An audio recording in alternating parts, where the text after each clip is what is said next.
সাধারণত যখন কোনো পুরুষ কোনো নারীর প্রেমে পড়ে বা কোনো নারী পুরুষের প্রেমে পড়ে, তাদের দৃষ্টিতে একে অন্য অপরূপ হয়ে ওঠে। হয়তো অন্যান্য মানুষের দৃষ্টিতে তাকে অতি সাধারণ সৌন্দর্যহীন বলে মনে হলেও প্রেমিকের চোখে বা প্রেমিকার চোখে সর্বদাই তারা অপরূপ। বাহ্যিক পরিচর্চিত রূপকে পেরিয়ে যখন কেউ কারোর মধ্যের সৌন্দর্যকে, ভেতরের সৌন্দর্যকে দেখতে পায়, তখন সেটাই প্রকৃত প্রেম বলা হয়। সেই প্রেমই প্রেমিক প্রেমিকাকে আরও সুন্দর করে তোলে। আমার বিশ্বাস আসল কথা হলো সৌন্দর্যকে প্রেম করা নয়, কিন্তু প্রেমই হচ্ছে সৌন্দর্য। আপনার কি মনে হয়?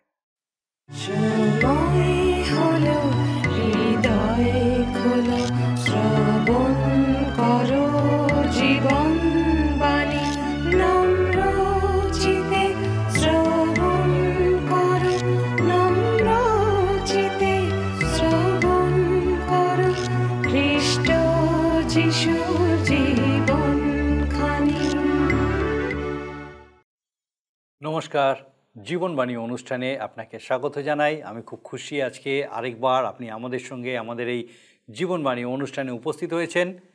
আর আমি খুব খুশি যে আপনি নিয়মিতভাবে এই অনুষ্ঠান আপনার কীরকম লাগছে, ঈশ্বরের বাক্যের এই ধারাবাহিক আলোচনা কিভাবে আপনার জীবনে বিশেষভাবে কথা বলছে, কাজ করছে, আমাদেরকে নিয়মিতভাবে জানাচ্ছেন। কিন্তু যদি আপনি এখনও আমাদেরকে আপনার মতামত না জানিয়ে থাকেন, গত কয়েকদিনের অনুষ্ঠান আপনার কীরকম লাগলো, বিশেষ করে এই পরমগীত পুস্তকের অধ্যয়ন আপনার কীরকম লাগছে, এখনও পর্যন্ত যদি আমাদেরকে আপনার মতামত না জানিয়ে থাকেন, অবশ্যই আপনি আমাদেরকে জানান। একই সঙ্গে আমার অনুরোধ, যদি আপনার প্রার্থনার বিষয় থাকে অবশ্যই আমাদেরকে জানান। আমরা আপনার জন্য প্রার্থনা করব, কারণ আমরা বিশ্বাস করি আমাদের ঈশ্বর প্রার্থনা শোনেন এবং তিনি উত্তর দান করেন। আর যখন এক চিত্তে আমরা ঈশ্বরের কাছে আমাদের বিষয় সকল নিয়ে আসি, তিনি অবশ্যই আমাদের প্রার্থনা শুনবেন এবং আপনি আপনার প্রার্থনার উত্তর অবশ্যই পাবেন। আসুন আজকে আমাদের অনুষ্ঠানের শুরুতেই একটা গানের মধ্যে দিয়ে আমরা ঈশ্বরের গৌরব করি।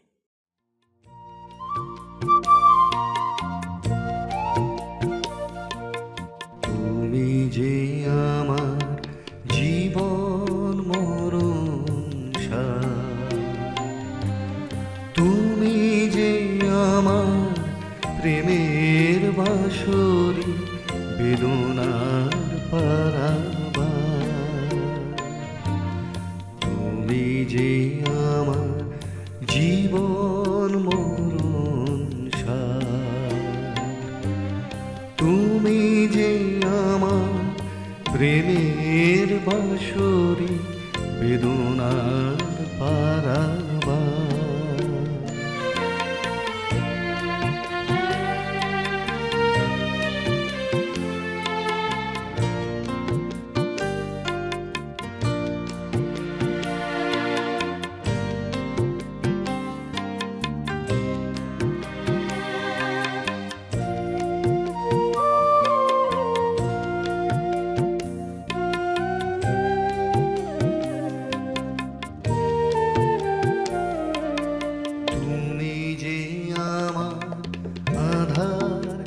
আকাশে তারা, তুমি যে আমার নয়ন শ্রুধারা, তুমি যে আমার আধার আকাশে তারা, তুমি যে আমার নয়ন শ্রুধারা, তুমি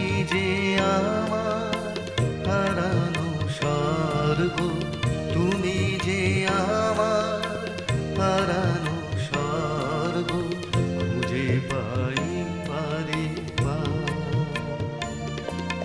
তুমি যে আমার জীবন মরণ সার,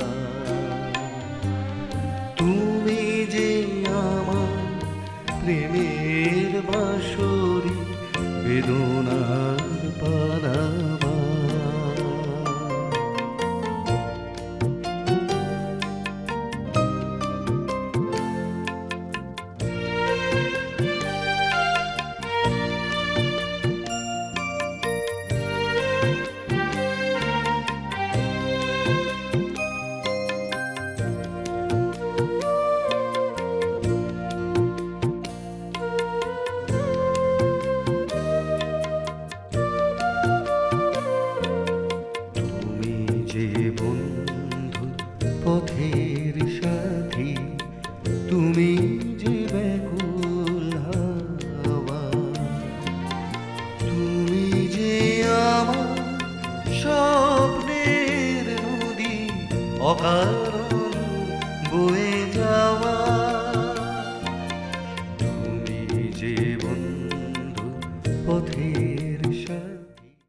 পবিত্র বাইবেলের পুরাতন নিয়মের অন্তর্গত পরমগীত কাব্যগ্রন্থ নিয়ে ধারাবাহিকভাবে আমরা অধ্যয়ন করছি।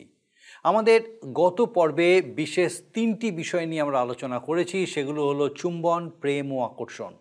এই 3টি শব্দ যুবক যুবতীর প্রেম সম্পর্কীয় সেই বিষয়ে আমাদের কোনো সন্দেহ না থাকলেও এগুলি যে অন্য একটি গভীরতম প্রেমকে প্রকাশ করছে এই বিষয়েও আমরা সেই বিষয়ে অধ্যয়ন করব। আজ আমরা এই কাহিনীর প্রধান নারী চরিত্র সেই রোদে পোড়া সুলম্মীয় তরুণীর বিষয়ে আলোচনা করব। এই সুলম্মীয় তরুণী নিজের সঙ্গে কালো ভেড়া বা ছাগলের চামড়া দিয়ে তৈরি কেদরের তাম্বুর তুলনা করে বলছে যে সে সেগুলির মতোই কালো।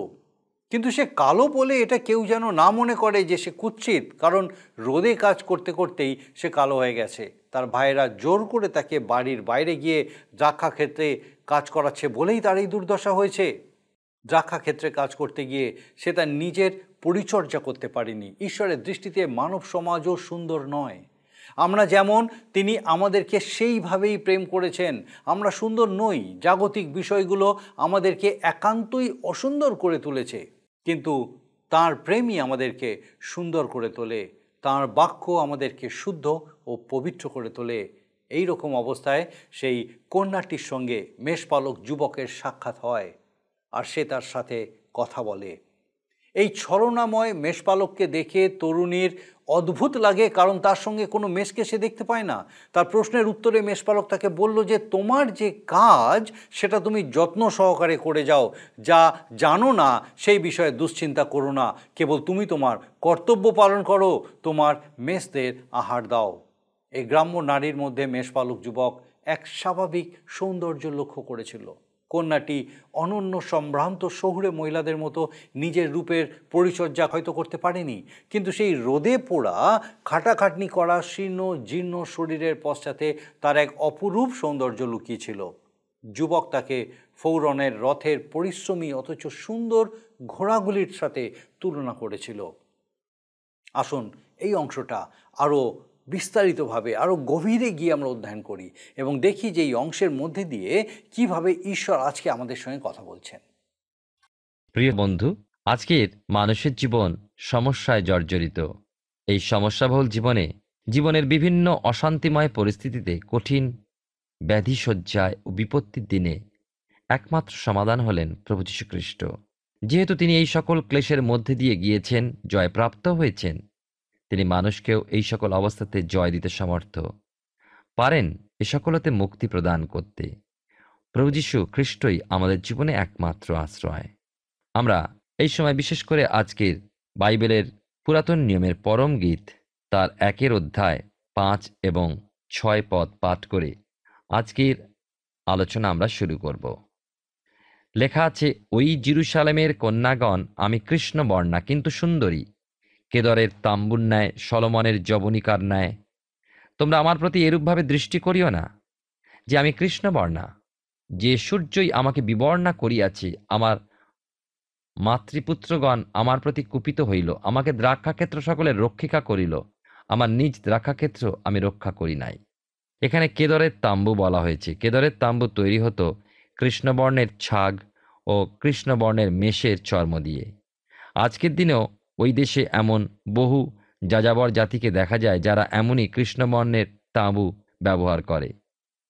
বধূ যখন বলেন তিনি কৃষ্ণবর্ণা, তিনি তার জাতির উল্লেখ করছেন না, কারণ তিনি সুনেম অঞ্চলের কন্যা অর্থাৎ জিহুদি। নিজের কৃষ্ণবর্ণা অবস্থার বিষয়ে তুলে ধরেছেন সলোমনের এক দ্রাক্ষাক্ষেত্রের ভাড়া করা কৃষক এই কন্যার পরিবার, আর তারা কন্যাকে বাইরে ওই দ্রাক্ষাক্ষেত্রের কাজে নিযুক্ত করেছে। তিনি আজ তাই সূর্যতে যে বিবর্ণা। তোমরা আমার প্রতি এরূপভাবে দৃষ্টি করিও না যে আমি কৃষ্ণবর্ণা, যে সূর্যই আমাকে বিবর্ণা করিয়াছে। কৃষ্ণবর্ণা হলেও তিনি সুন্দরী। কালো যে সুন্দর, এ তো আজকের দিনেও শোনা যায়। নিশ্চয়ই হতে পারে। কখন? হৃদয় যদি পরিষ্কার থেকে থাকে সদ্বিবেক, তবে কৃষ্ণকায়াতে ক্ষতি কি? কৃষ্ণবর্ণা নিশ্চয়ই সুন্দর। গায়ের চামড়ার রঙে কিছু আসে যায় না। গুরুত্ব গায়ের রঙে নয়, গুরুত্ব হলো অন্তরে, হৃদয়ে। লক্ষণীয় বিষয় যে সূর্যের অতিরিক্ত তেজ আমাদের শরীরের চামড়া সহ্য করতে পারে না। সূর্যের রশ্মির যে অতি বেগুনির ভাগ তাই গায়ের চামড়াকে বিবর্ণ করে। সেই রশ্মি মেঘের মাধ্যমেও আসতে পারে, মেঘলা দিনেও আমরা সূর্য তেজ লাভ করতে পারি।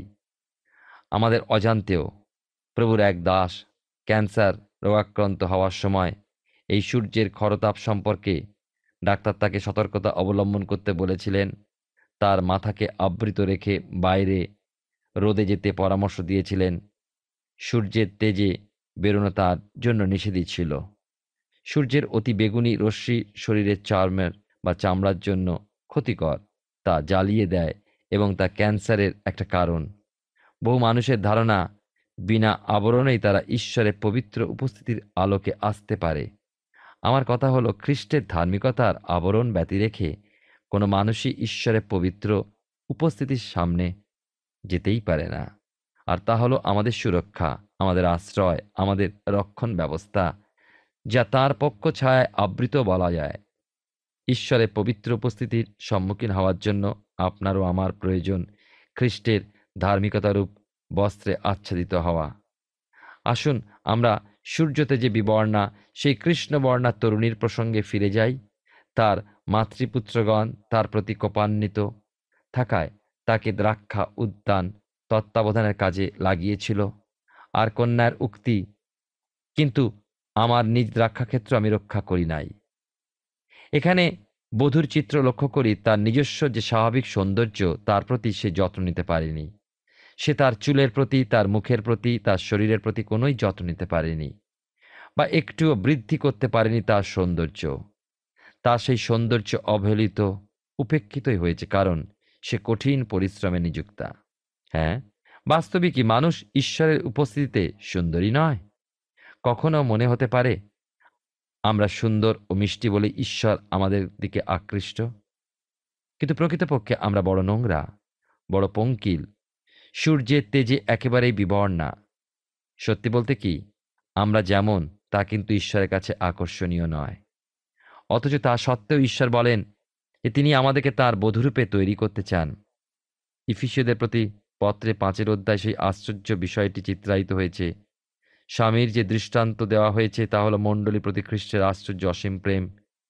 ইফিসীয় তার 5 অধ্যায় 25 থেকে 27 পদের মধ্যে লেখা আছে, স্বামীরা তোমরা আপন আপন স্ত্রীকে সেইরূপ প্রেম করো, যেমন খ্রিস্ট মণ্ডলীকে প্রেম করিলেন, আর তাহার নিমিত্ত আপনাকে প্রদান করিলেন, যেন তিনি জলস্নান দ্বারা বাক্যে তাহাকে শুচি করিয়া পবিত্র করেন, যেন আপনি আপনার কাছে মণ্ডলীকে প্রতাপান্বিত অবস্থায় উপস্থিত করেন, যেন তাহার কলঙ্ক বা সংকোচ বা এই প্রকার আর কোনো কিছু না থাকে, বরং সে যেন পবিত্র অনন্দনীয় হয়।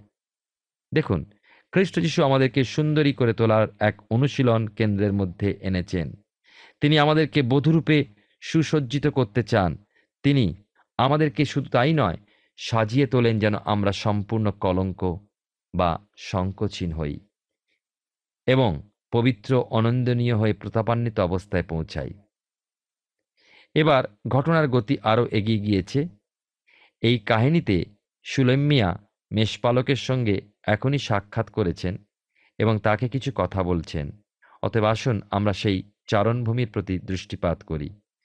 পরমগীত তার 1 অধ্যায় 7 পদে লেখা আছে, হে আমার প্রাণপ্রিয়তম, আমাকে বলো, তুমি পাল কোথায় চড়াইতেছ? মধ্যাহ্নকালে কোথায় শয়ন করাইতেছ? আমি কেন অবগুণ্ঠনবতীর ন্যায় হইব তোমার সখাদের পালের নিকটে? কন্যাটি দেখে অদ্ভুত আশ্চর্য এক মেষপালক, যার কাছে কন্যা কোনো মেষকে দেখতে পায় না। তাই মেষপালকের মেষ সম্পর্কে এক প্রশ্ন জেগে ওঠে কন্যার মনে। মেষশাবক যেন এক কৌশলে পরিহাসকারী ব্যক্তি। এর গভীরে প্রবেশ করে মহামূল্যবান তথ্যটি লক্ষ্য করি আসুন। প্রভু যীশু বলেছেন যোহন লিখিত সুসমাচারের 10 অধ্যায় 14 ও 16 পদে, আমি উত্তম মেষপালক, আমার নিজের সকলকে আমি জানি এবং আমার নিজের সকলে আমাকে জানে। আমার আরও মেষ আছে, সে সকল এ খোঁড়ের নয়, তাহাদিগকেও আমায় আনিতে হইবে এবং তাহারা আমার রব শুনিবে, তাহাতে এক পাল ও এক পালক হইবে। সুলেম্মিয়া যেমন মেষপালককে জিজ্ঞাসা করেছিল, তেমনি আমাদেরও মনে প্রশ্ন জেগে ওঠে আরও মেষদের সম্পর্কে। তারা কি হারিয়ে গিয়েছে? জানতে ইচ্ছা হয় মনোনয়নের উপদেশ। জানতে চাই এই ব্যক্তি বা সেই ব্যক্তির বিষয়, সে কি পরিত্রাণপ্রাপ্ত অথবা অপরিত্রাণপ্রাপ্ত। আমাদের চারিদিকে যারা রয়েছে তাদের সম্পর্কে আমাদের বিচারিত হতে হবে। খ্রিস্টেতে অন্য ব্যক্তির পদ বা স্থান কি এ বিষয়ে কৌতূহলী না থেকে বরং আমাদের নিশ্চিত হতে হবে যে আমরা তার মেষ, আর তাই হলো প্রকৃত বিষয়। সুলেম মিয়া মেষপালকের মেষ সম্পর্কে প্রশ্ন করায় মেষপালক উত্তর দিলেন ৮ পদে, ওই নারীকুল সুন্দরী, তুমি যদি না জানো তবে পালের পদচিহ্ন ধরিয়া গমন করো এবং পালকদের তাম্বুগুলির নিকটে তোমার ছাগ বৎসদিগকে চড়াও। পালের পদচিহ্ন ধরিয়া গমন করো, তোমার ছাগ বৎসদিগকে চড়াও।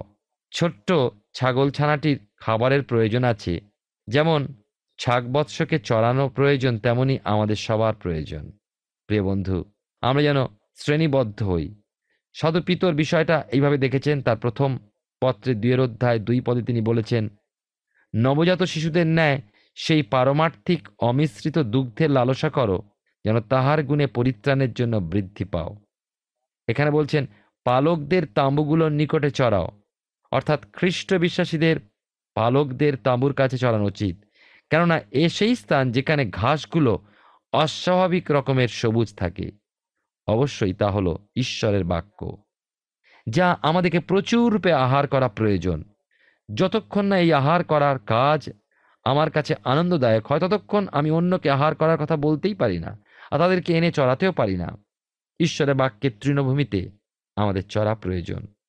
তখন আমাদের অপরাপর ব্যক্তিদের ওই খাদ্যে চড়ানোর জন্য বলা হয়েছে। খ্রিস্টের বধূ, যিনি অনন্তকাল ব্যাপী খ্রিস্টের উপস্থিতির সম্মুখবর্তী হতে চলেছেন, তাকে তো ইহজগতে ঈশ্বরের বাক্যের সম্মুখীন থাকতেই হবে। দুঃখের বিষয়, বিশ্বাসীদের দেহস্বরূপে আমরা সেই কার্যে ব্যর্থ হই। ওই নারীকুল সুন্দরী, তুমি যদি না জানো তবে পালের পদচিহ্ন ধরিয়া গমন করো। অনেক বিষয় রয়েছে যার উত্তর আমরা জানি না, তার উত্তর নেই আমাদের কাছে। আমার বয়স যখন আরও কম ছিল, সেই দিনগুলোতে আমি সমস্ত কিছুর উত্তর পাওয়ার চেষ্টা করতাম, আর এক যথোপযুক্ত সুন্দর উপদেশ পেয়েছিলাম, তুমি যা জানো তার মধ্যে তোমার অজ্ঞাত বিষয় দিয়ে বিঘ্নতা সৃষ্টি করো না।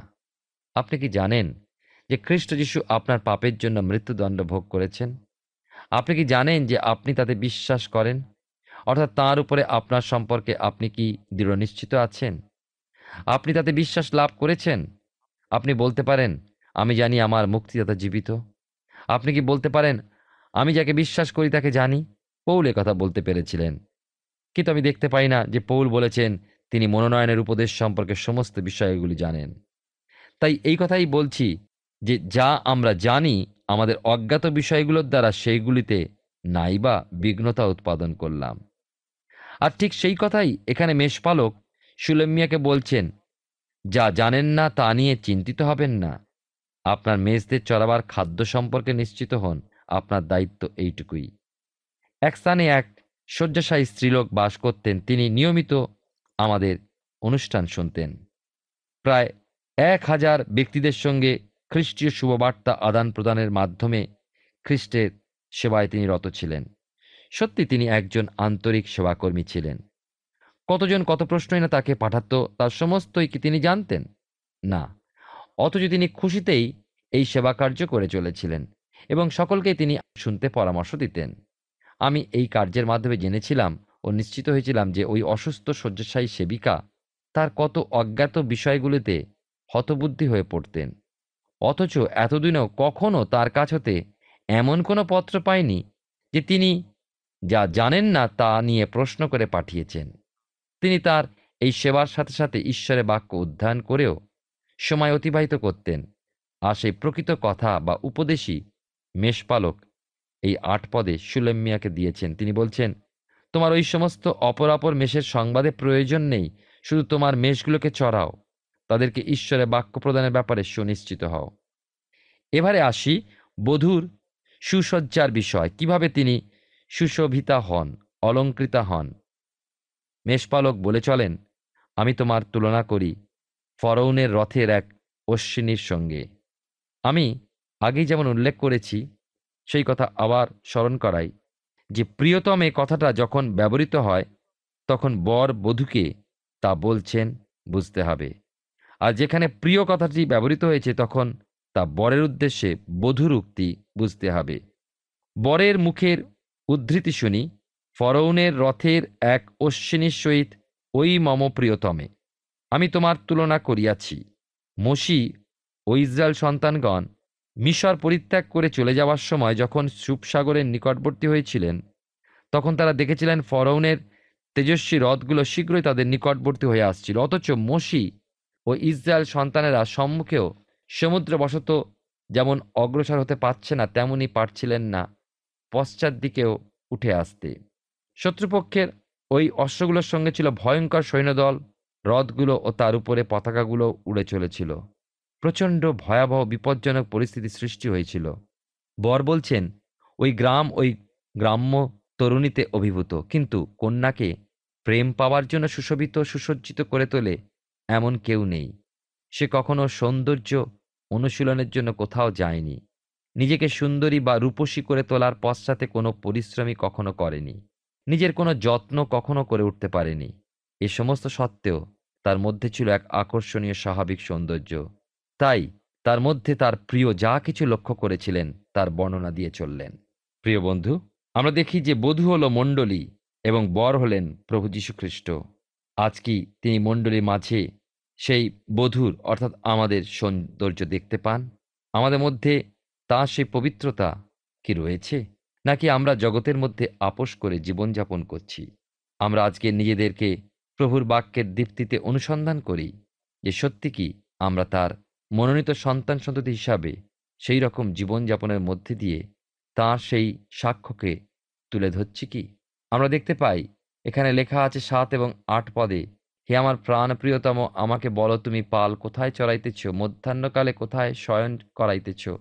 আমি কেন অবগুণ্ঠনবতীর ন্যায় হইব তোমার সখাদের পালের নিকটে? আর 8 পদে আছে, ওই নারীকুল সুন্দরী, তুমি যদি না জানো তবে পালের পদচিহ্ন ধরিয়া গমন করো এবং পালকদের তাঁবুগুলির নিকটে তোমার ছাগবৎসদিওকে চড়াও।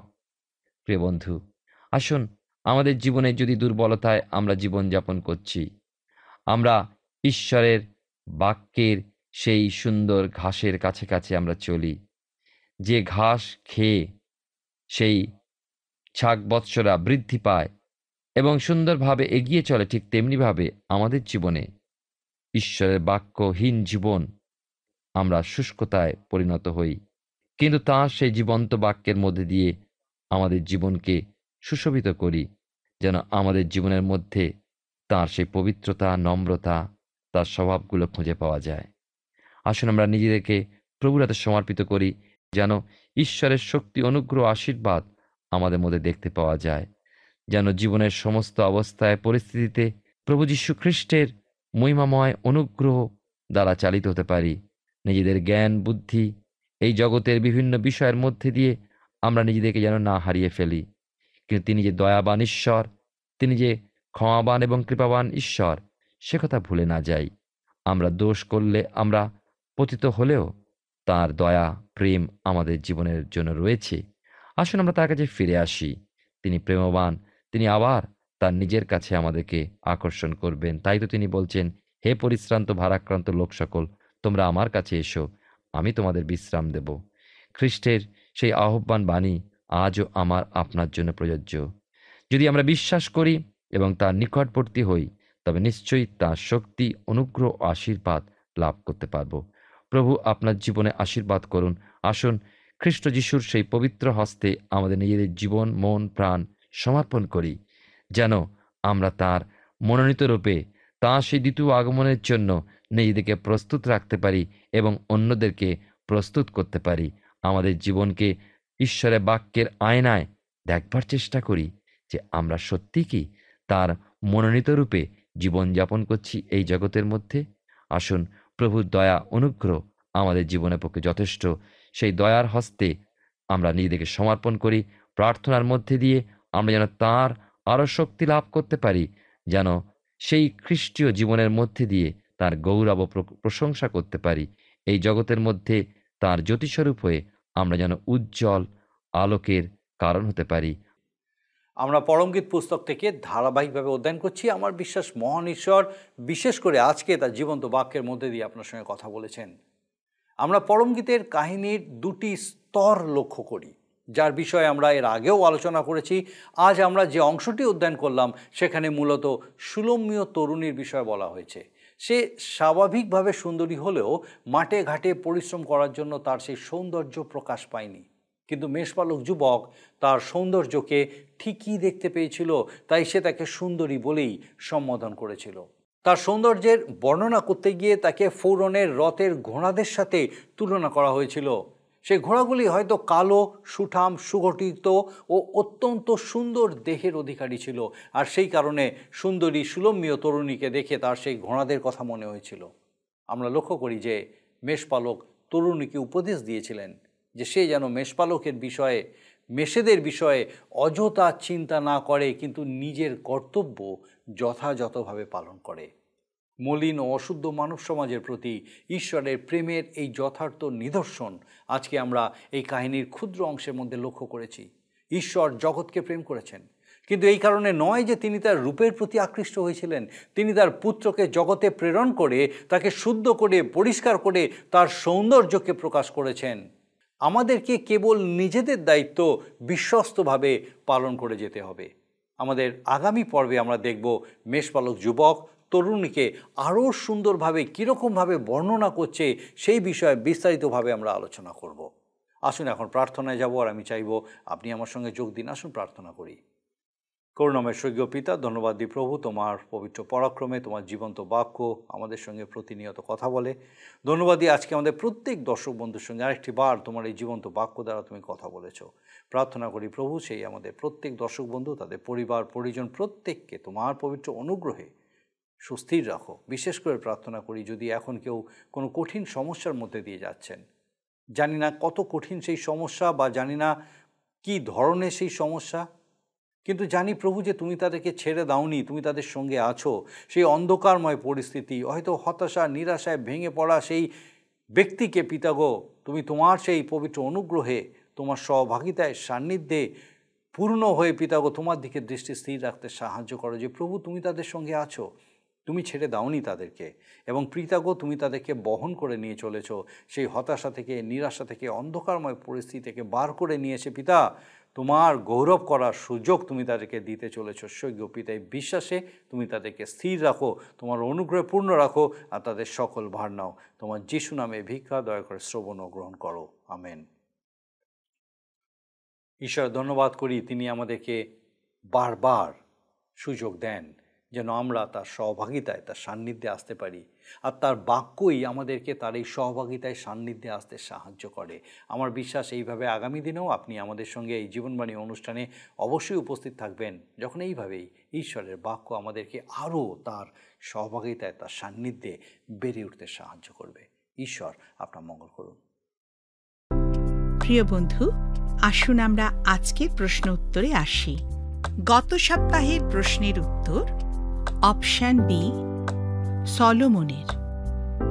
আজকের প্রশ্ন, সুলেম্যকে কে বিবর্ণনা করেছে? অপশন এ ডিএনএ, বি ঈশ্বর, সি রোদ, ডি সূর্য। প্রিয় বন্ধু, এই প্রশ্নের উত্তর আগামীকাল সন্ধ্যা 6টার মধ্যে option A, B, C, D সহকারে আপনার নাম ও সম্পূর্ণ ঠিকানা সহ 9433497235 এই নম্বরে SMS বা হোয়াটসঅ্যাপে পাঠাবেন। যদি আপনার এই অনুষ্ঠান ভালো লেগে থাকে তাহলে এই নম্বরে একটি মিসড কল করুন, তাহলে আপনি পরের বারে বিজয়ী হতে পারেন।